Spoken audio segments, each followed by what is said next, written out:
Welcome, nutritionradio.org listeners. This is Lonnie Lowry, a university nutrition professor of over 20 years and podcast host of long-running shows like Iron Radio. Come on in. Weight management tips. Hey, everybody. Today we've got a weight management tip or two in the form of what we'll call 2 tests of self-awareness.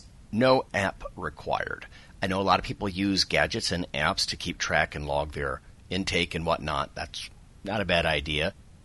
But ultimately, observing and recording is the hallmark of research, and that's what I want to focus on today. How much have you actually studied your own dietary behaviors? These are 2 informal tests that might increase your self-knowledge. They're not directly derived from research by any means, and they're not, meant to make you feel silly. They're also not for those with eating disorders, so keep that in mind. They're just a means for healthy people to inject some objectivity and monitoring into their dietary habits. Oftentimes it's just that. We're very habitual and subjective. These help quantify the magnitude of your subjectivity, even if you already suspect that some of these things are happening to you. So if you want more detailed information, I would check out the National Institute for Diabetes and Digestive and Kidney Diseases, NIDDK. These are not derived from that, but these are about portion sizes and about drivers of what you eat. And they have a great article at the NIDDK. It's a subsection of the National Institutes of Health. The article is called Food Portions, Choosing Just Enough for You. That's what I would draw your attention to if you want to see what the big girls and boys think and what they recommend when it comes to some of these topics. But without further ado, let's get on to our little science experiment, if you will. Test 1, the portions versus servings test. Many people don't understand serving sizes, and so when they log in their app what they've eaten, they could be under-reporting. We know that's a big thing in the literature, the scientific literature. People under-report. So here's the challenge. So especially, we'll call this test for people who can't seem to lose weight. Like, I'm on diet. Why am I not losing weight? I must have a slow metabolism. It could be that you're under-reporting. Here's a way to double-check that. No app required. Find a container of your favorite food, something with multiple servings. It can be a main course, a side dish, a dessert. Do not scoop out or pour out anything onto your plate according to your habit. Pause, and instead carefully measure 1 serving. Measure it. Use measuring cups, kitchen utensils, whatever you have to do to get 1 serving on your plate and take a good hard look at it. Does it look like a reasonable serving to you? Now try another packaged food. How does that fare? Again, serve yourself 1 serving and take a look at it. The idea here is, again, to, in our weird little, science experiment kind of way, objectively observe and record, even if you're just doing it mentally. You may find yourself stunned at how the size of 1 serving, quote unquote, stacks up against your usual portion. Finally, knowing how close or far off your expectations are, how might this affect your calorie, or if you will, your carbon intake? And for that comment, you'll have to go back and listen to an earlier episode. Do a little math and see how many calories you actually consume. Is this why you feel like you're on the diet when your food log suggests that you should be moving the scale?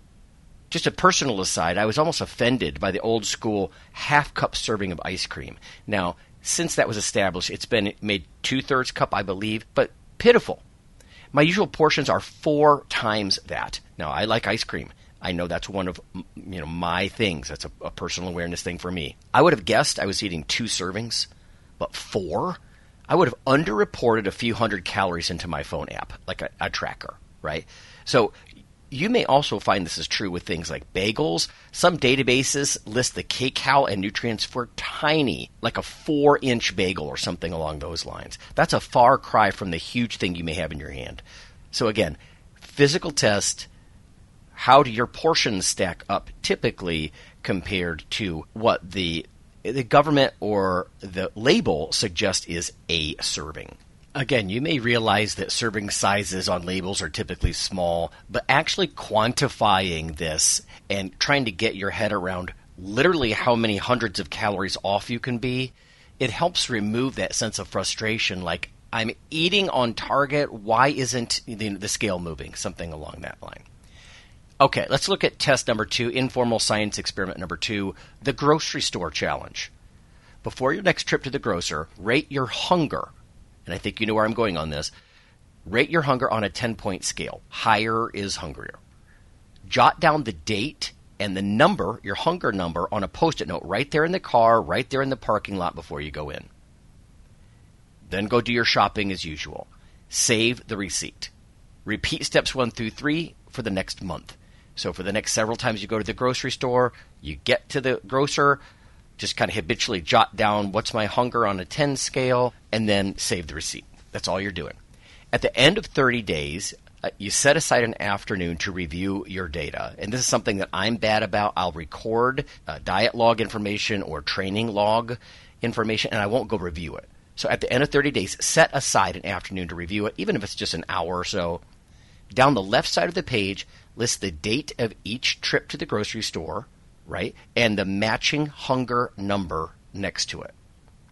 Then in a second column, just off to the right, list foods from each receipt that you don't feel are typically healthy choices. So match those foods with the hunger number.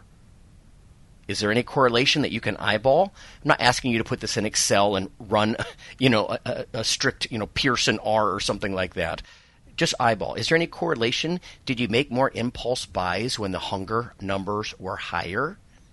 Not everybody will do this, but again, it's a self-awareness physical challenge, physical test. So hunger and satiety, you may know they can be very tough to measure accurately, even in the scientific literature, but the point here is to become aware of one of the drivers behind your intake. After all, if you don't bring it home from the grocer, you can't eat it, right? Let me say that again. If you don't bring it home, you can't eat it, like a box of Ho-Hos or Twinkies or something like that, a giant bag of chips that you might have bought when you were very hungry. These are just ways to get used to observing and recording. I've long thought that thinking like a scientist takes a little of the stress and emotion out of this calorie balance kind of thing. I'm not a big fan of counting every calorie and that sort of thing.